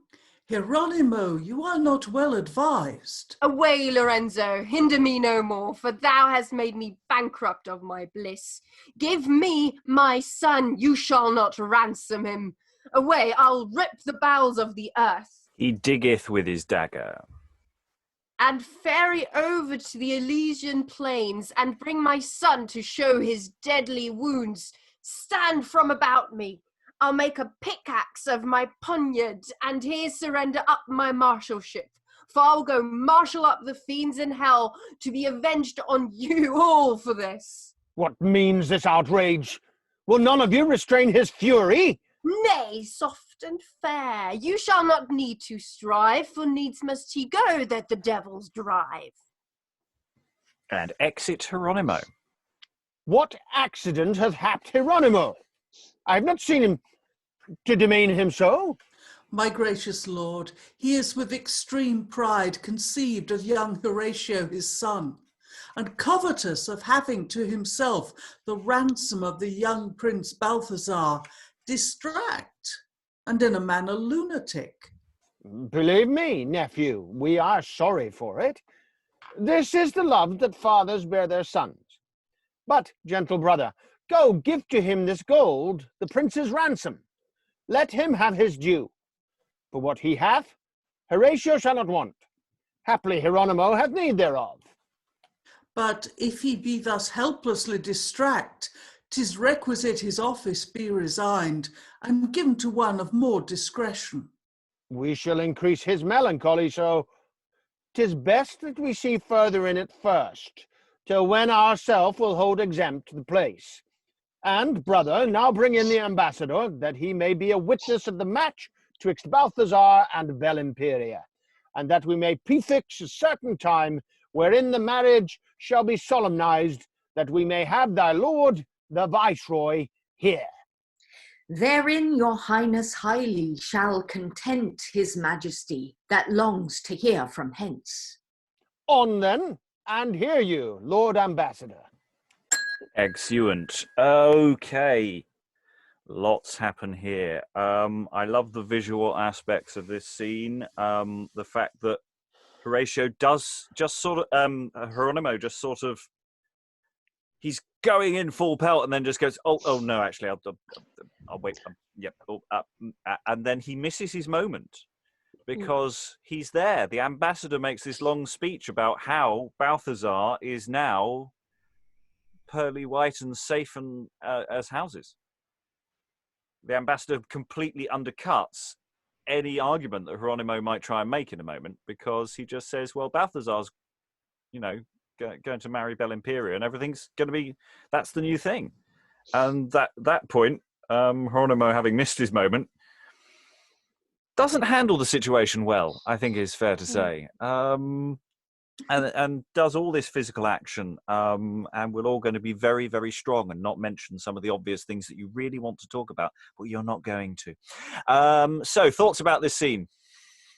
The king then does not know that that Horatio has been killed. No, it seems to be a total secret. Nobody seems to know. Nobody seems to wonder where he is. No. Yeah, I hate Lorenzo. Well, I think we already decided he was a strong contender for the Shit of the Year award. But he's so quick in of just going, oh, Hieronimo looks a bit mad. Maybe you should replace him. Doesn't look very responsible. Send the money my way. Who, me, Garth? No. Doesn't he look tired? It's that sort of thing. But it is interesting. Doesn't Hieronimo have a letter that explicitly says that they killed Horatio? He's got two. Yeah. Yeah. Yeah. All the proof he needs. There you go. Yeah, but he's too distracted to lay it out logically. Yeah. He totally fudges it, and I think that's why the scene before this is quite important. If he just turned up in this state, it wouldn't work because it's too quick a turnaround. Yeah. But if you get that impression he's been brooding and gearing up, and maybe he's not as close to the king as we thought he was, and he's actually really worried about rocking the boat and what happens next. And I was going to say, oh, sorry, Alan, go. Yeah, no, I think we've established that he is a sort of high-class flunky rather than anything else. Yeah, the fact that he fudges it, it's like, that only just makes me love him more in a way, because he's not this, I keep saying this, but he's not this kind of noble soldier. He's not this kind of really competent, general type who can strategize and, man of action, do the right thing at the right time. He's just so out of his depth, bless him. And everyone else is so smooth and controlled. Yeah, and he's really not. Yeah, and he just turns up and it's just, he times it wrong. Yeah. He's got these props. He's sort of talking about doing away with himself, which is something that's coming from the very off, but it's not really a plan. And it's really sad, but also a bit funny as well. And that's the balancing act, I think. Yeah, because it makes it sadder. The fact that it's, it makes it more pathetic in the traditional sense of the word. Pathetic, yeah.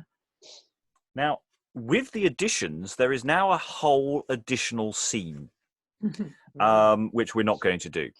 But let's put it this way. Hieronimo gets to do some more madness in the longer version of this play. And in fact, actually, we're probably going to look at this scene that we're not doing today next week. Because actually, in many ways, it's sort of more important when you're looking at Antonio and Melida by John Marston than it is about necessarily looking at this play now. That's my cunningness, which is either going to be a great plan or really stupid, one of the two. So there isn't a scene involving a painter in our reading. What we do, however, have Hieronimo entering now for scene 13 and saying quite an important opening gambit here. Enter Hieronimo with a book in his hand. Vindicta mihi. Aye, heaven will be revenged of every ill, nor will they suffer murder unrepaid. Then stay, Hieronimo, attend their will, for mortal men may not appoint their time. Per scelus semper tutum est scelebibus ita. Strike, and strike home, where wrong is offered thee, for evil unto ill's conductors be, and death's the worst of resolution. For he that thinks with patience to contend to quiet life, his life shall easily end. Fata si miseros juvant habes salutem, fata si fitam negant habes sepulchrum. If destiny thy miseries do ease, then hast thou health, and happy shalt thou be. If destiny deny thee life, Hieronimo, yet shalt thou be assured of a tomb. If neither, yet let this thy comfort be. Heaven covereth him that hath no burial. And to conclude, I will revenge his death. But how? Not as the vulgar wits of men with open but inevitable ills, as by a secret yet a certain mean, which under kindship will be cloaked best. Wise men will take the opportunity closely and safely, fitting things to time, but in extremes advantage hath no time. And therefore all times fit not for revenge.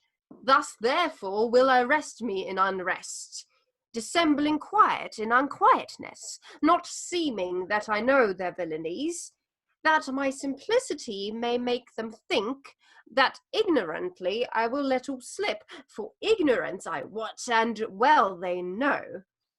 Remedium malorum inas est, nor aught avails it me to menace them, who as a wintry storm upon a plain will bear me down with their nobility. No, Hieronimo, thou must enjoin thine eyes to observation, and thy tongue to milder speeches than thy spirit affords, thy heart to patience, and thy hands to rest, thy cap to curtsy, and thy knee to bow, till to revenge thou know when, where, and how. Noise within. How now? What noise? What coil is that you keep? Enter a servant. Servant. Which is down as Seberine in my text, which is interesting. Possibly not in yours. Risen from the dead. Well, that's just the name I've got written down here, so that's an interesting thing. I've just got servant in another, so that's an interesting series of questions. Someone jump in and be a servant. Anyone who's not about to be a citizen. I'll Here jump in and be a are servant. sort of poor petitioners that are importunate, and it shall please you, sir, that you should plead their cases to the king. That I should plead their several actions? Why, let them enter and let me see them. Enter 3 citizens and Bazulto, an old man. So I tell you this, for learning and for law there is not any advocate in Spain that can prevail, or will take half the pain that he will in pursuit of equity. Come near, you men that must importune me. Now must I bear face of gravity, for thus I used before my marshalship to plead in causes as corregidor. Come on, sirs, what's the matter? Sir, an action. Of battery? Mine of debt. Give place. No, sir. Mine is an action of the case. Mine an ejection firmi by a lease. Content you, sirs. Are you determined that I should plead your several actions? Aye, sir, and here's my declaration. And here's my band. And here's my lease. They give him papers.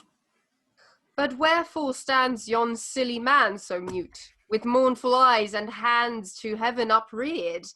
Come hither, father, let me know thy cause. Oh, worthy sir, my cause but slightly known may move the hearts of warlike myrmidons, and melt the Corsic rocks with rueful tears. Say, father, tell me what's thy suit. No, sir.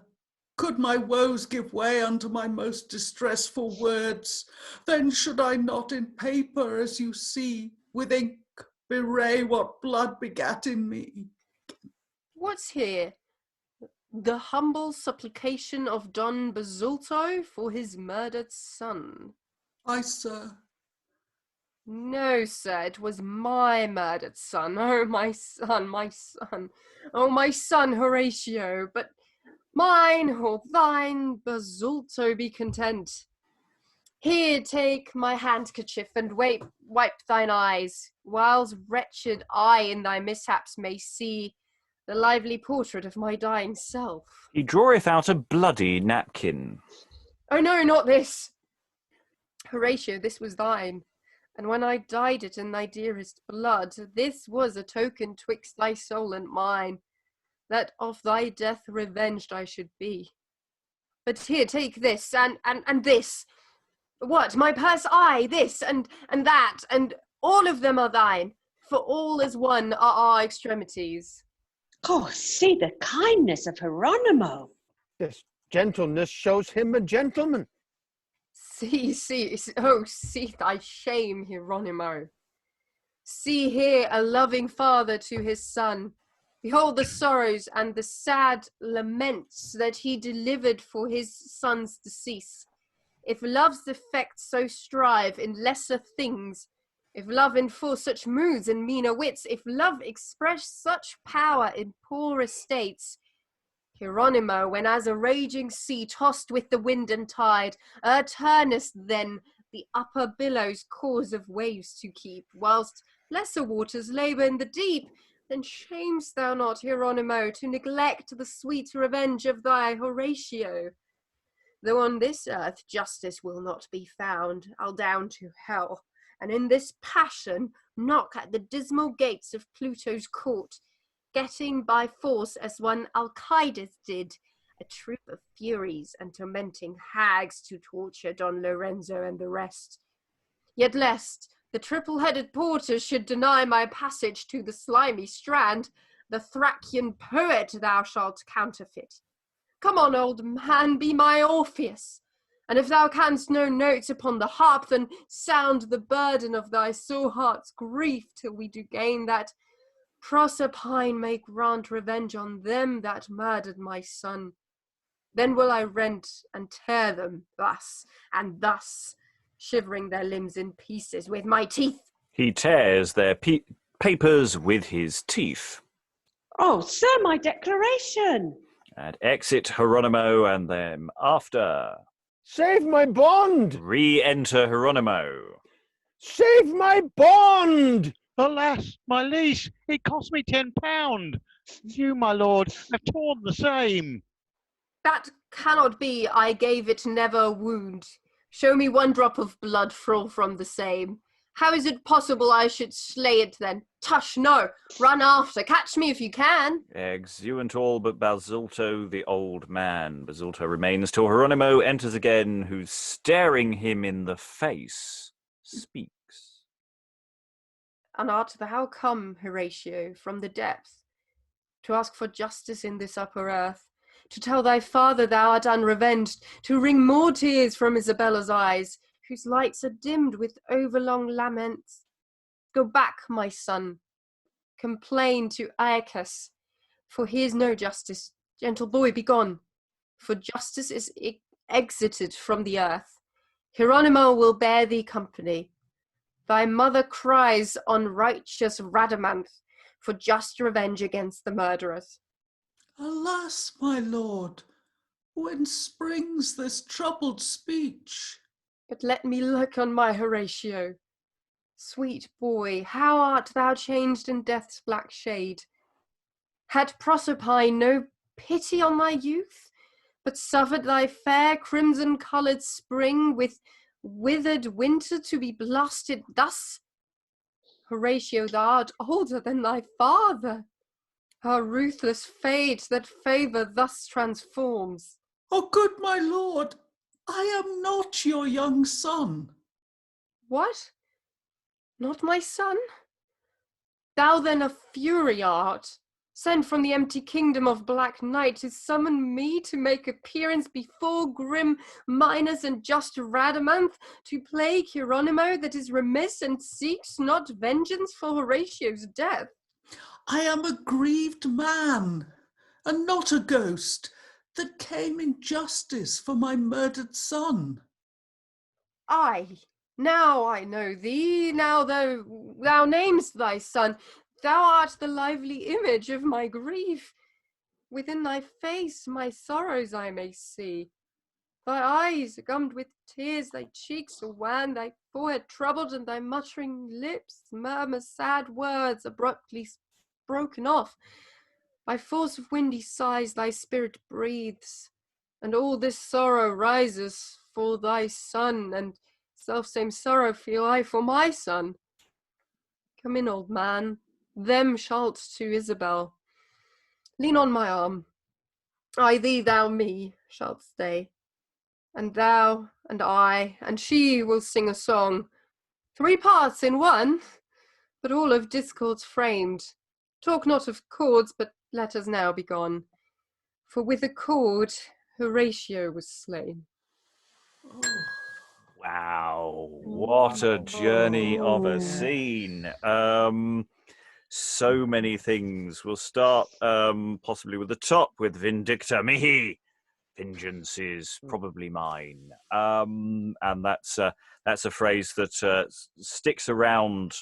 And he's entering with a book, and it's probably a book of Seneca, because that's all he seems to quote is from Senecan tragedy, which around this time, there's the last 20 years or so, Senecan tragedy is being translated into English and repeatedly published, and has been a major influence on drama coming around at the time. So it's quite meta to literally come in a revenge tragedy, holding an exemplar of how to do it. And he's got this, I'm going to pretend that I'm a harmless person. And then, well, once again, we have the repeated thing of justice. He is there as an advocate, as someone people go to for justice. And the irony of that just layers on and drives him totally over the edge, so that he's hallucinating that an old man is his young son. I mean, it really, really rings it out, doesn't it? And mixes it up with comedy of running around with papers. I mean, wow. Thoughts from the room? Who wants to dive in on that one? What a role. Yeah. What a role. It gets more and more difficult to work out how the heck you pitch Hieronimo in his various moods. Yeah. I mean, it's It's a dance. He talks about Radamanth and Minos again, who are the people Andre meets on his way to revenge at the top of the play. Radamanth gets several name checks in this play. Yeah, it's flipping from tragic comedy of this confused person to just pure tragedy. It really is. It really is there. What are these three citizens doing while all this is going on? You know, as actors, as directors, what's piecing the bits of paper together? Yeah, trying to. You know, they come in, they make their initial injunction, and then he does all this stuff, and he's faffing around with props, and he hands someone a bloody napkin to wipe his eyes, and it's wow. I'm just trying to remember what the relationship is of Bazulto. I don't think he is a relation. He's just an old man, I think. I mean, he's just there to be another Horatio. Right. I'm just wondering, was he supposed to be father to Andrea? No, I don't think so. No. No, he's just an old man. He's just someone random. Yeah. I mean, this is why his speech direction in the text I've got anyway is mostly Senex. Yeah, as in old man. Yeah. Yeah. Sorry, I should have translated it. It because his name is not desperately important, or his relationships, except that he has a murdered son. But there is no point at which Hieronimo's logic isn't absolutely clear. I mean, there are no ravings here that you can't, that you have to worry about, because everything he says is absolutely plain and to the point. It's just deluded a trifle. Yeah. Yeah, go on. It's internally consistent. It's just not consistent with everything else that's going on in the background. Yeah, he's hallucinating. That bit, he stares him in the face. We have a very explicit stage direction, and that's probably very close up. And he sees in this old man's face the face of his son. Everything keeps going back to his son. We had something similar in Dido and Queen of Carthage, actually, where Aeneas has this weird flashback moment where it's a bit of PTSD, and it's just wondering whether, he's seeing Horatio's face everywhere. Everywhere. But he's also seeing that there is a disconnect, because he says, Horatio, thou art older than thy father. Our ruthless fate that favour thus transforms. So he's living in both realities at once. Yeah. It's beautifully written. That's It really wonderful. is. It's tragic. Yeah, it really is. In many ways, it's the most tragic I think so far of the play. It's not just a sad scene of a dead body or lamenting over. It's someone losing their personality.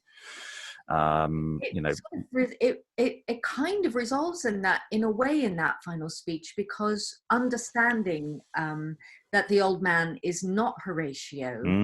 And that final speech that Hieronimo has is actually the sanest that we've heard him sound for quite a long time.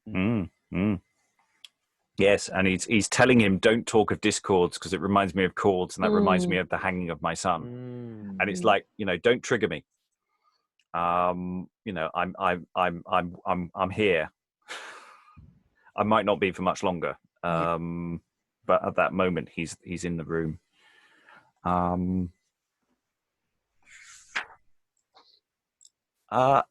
Any more general thoughts? I deliberately try to angle the text today to really cover the aspect of justice, to sort of lead the witnesses, talking about if Hieronimo has a role in the state before he's marshal, and he still seems to be overseeing elements of that as marshal. is that he is a respected figure in some form of the judiciary. You know, he's acting as an advocate for other people's rights and justice. And yet, as I say, he can't get any for himself. Not really because the state is failing. It's just more that he hasn't actually told anyone that his son's dead yet. It seems to be the sort of core problem that he's got. But just generally about where we've gone on the journey today and what's going on. It's very Hieronimo focused, but that doesn't mean there isn't other stuff going on. The problem that the citizens have is that what they're doing is totally logical. You go to someone who has influence with justice or who has access to the court, and you make friends with them, usually by slipping them money, and you make friends with their servants to get access to them by slipping them money, and thereby, this is how law worked. That you had your evidences, and they were seriously valuable. So I'm sorry. Are you sure about the tense on that? Should it be past tense only? No, I mean, it was far more open. I mean, now, yes, sure, it's not, it's who you know, but then there was a direct path through to justice, which involved a great deal of bribery. And it was the system. It wasn't a distortion of the system. It was the system. You know, patronage and all of its effects. Any thoughts about the people orbiting Hieronimo? I mean, you know, Lorenzo seems to be doing quite well out of this. You know, where are we placing him? He must still be feeling not quite at ease, though, whilst there's Hieronimo on the outskirts running around. Things aren't he's not quite out of the woods yet. Yes, but who's going to take Hieronimo's word in the state he's in at the moment? I know. But Hieronimo is a loose cannon. Yeah. You don't want someone running around, even though probably he wouldn't be believed because he's esteemed to be considered to be mad. But they're very quick, aren't they? Remember with who was it? Alexandro. It was just was it Vilupo's word against Alexandro? And it was like, well, that was the word was gospel, and off he was carted to be executed. They're very quick in these situations. It seems one person just has to say something. So yeah, he still has to be careful. And the problem with mad people is that they're very difficult to get rid of. It's harder to have them disposed of in the way that just telling any old scoundrel. You know, if we go back to much earlier storytelling and stories, you pretended to be mad because it gave you a certain untouchability, and it was very difficult to get rid of you. So you could be, maybe nobody believed you, but that didn't mean you couldn't be sowing seeds of discord and danger.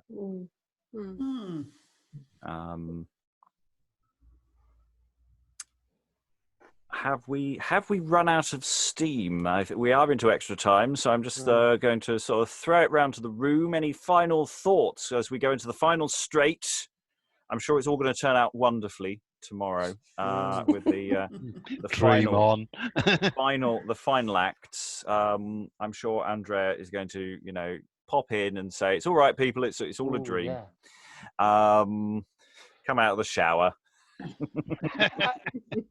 Actually, just looking ahead, like not even 4 lines, Pedringano's back. What? Yeah. Yes, I saw that. I thought, how did it must be a mistake. I think what's happened is I've probably accidentally done a substitution error somewhere. Oh, okay.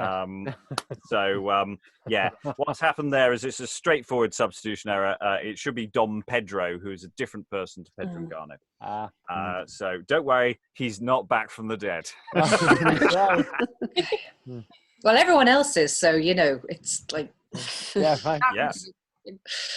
Well, we could write him a monologue. Yes, Sarah. I was going to say, look to the women. When you were saying about the other characters that are encircling Hieronimo, I mean, this is very much his story. But I have a feeling we have not seen the end of Belimperia or Isabella. Actually, I feel that they're both really interesting characters, and in between this terrible tragedy of Hieronimo that's unfolding, we keep getting little snippets of them, little chunks of them, and every time we get one, both of them, their characters become more developed and more complex and more interesting. So I have a feeling they're going to, one or the other or both of them are going to create an impact before the end of the play. Yeah, I mean, Isabella hasn't had a lot of stage time, but she does return. I think it's spoiler alert. But and she does have these moments, and it's a question of how these all thematically link together as well as what they fit within the plot. I mean, we talked about mirroring, William, about mirroring in Portugal. Tamara. Well, we're not entirely relying on the text because so many things are different slightly than what we expected, etc. But at the very beginning, doesn't Revenge say Belimperia will kill Balthazar? Entirely possibly. I'll just quickly Yes, have a feeling it does. Just because. But of course, who knows what Revenge is really going to do?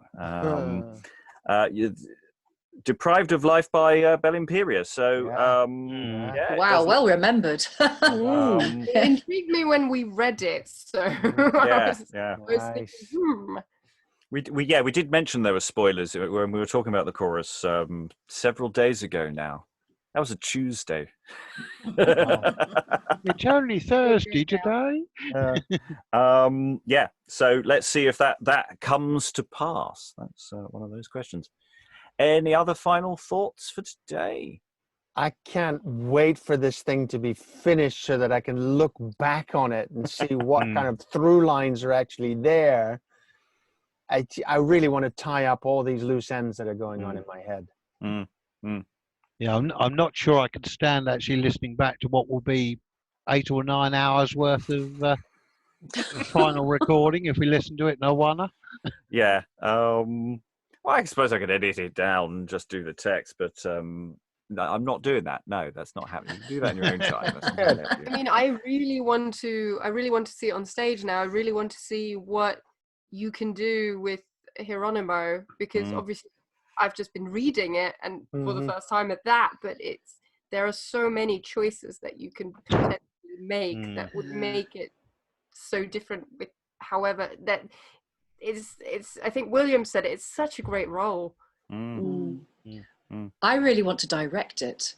It's like the things you could do with Hieronimo and just the play in general and all the characters. I haven't got this excited about directing a play for a long time. Actually, it's like I wasn't expecting the writing to be this good. Actually, right? You hear of it being spoofed and being mocked, but it's incredibly modern, and I think it's even more modern. It's much more modern than something like Marlowe, where actually the rhythm and the mighty line is just so overbearing, whereas this actually dances around a lot. And when it uses literary devices, it uses them quite purposefully. It's not continuous. I'd think a lot of the roles are fabulous as well. I mean, I'd love to play Lorenzo, because I'm still not old enough to play Hieronimo yet. I'm getting there. But and also Balthazar is a really interesting character. Actually, the through line for Balthazar is not uninteresting. I think he's creating a character underneath all that surface, which he has quite a deep layer of surface. Is actually a really interesting challenge. But it's all there. All the psychology fits. It's all really.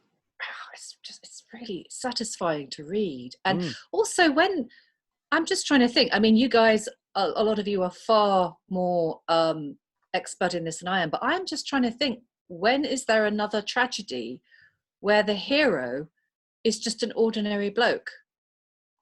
I mean, this is way ahead of its time. In so many ways. Like when is the next tragedy where it isn't like a prince or a king or or someone who, you know, he's not aspiring even to be a noble or a king. He's not ambitious. He's just thrown into this, and his I think there are ones where, you know, they're all involved in a court usually. I don't think you ever have a you know, and Horatio isn't a complete outsider in that respect. I think there are other lowlier figures who feature heavily in a tragedy in this fashion, but I think you're right. It's a really good point. Yeah, he's the tragic hero, though. He's the hero, and yeah, okay, he's in the court, but he's not noble in the same way that tragic heroes usually are. And I'm just super impressed with Kid, actually. To say nothing of Belimperia. Yeah, I mean, in all these characters, but that's a very substantial early modern woman role that there aren't that many. I mean, there's obviously the Duchess of Malfi, but there aren't that many. Yeah, I mean, she is very active. Yeah, yeah. Much more so than I say Isabella is. Isabella is just pops in and gets a speech that doesn't really get engaged in the action in the way that Belimperia does. She leaves an impact, though, even though she's only got small chunks. She's like that speech where she starts to go mad, where she goes lunatic. I mean, that's just God. Yeah. Now, so next time we're going to finish this off. There is we know for a fact that some of the script is wrong because when it was printed, they translated some of the stuff that was in foreign tongues into English. And it is one of those things that it seems that the authorial intent is that it's supposed to be in a series of foreign languages, and that there's a certain deliberateness to what's supposed to be happening at the end. So we will be reading things that's technically wrong. I mean, I'm tempted to throw it into Google Translate and just have you spout balderdash, but and there are some additions again which we're not doing, but that is what is coming tomorrow. I'd like to thank all the readers today for your insights and your words and your patience on this endeavour, and I'll say goodbye all. Bye, Robert. Bye. Bye.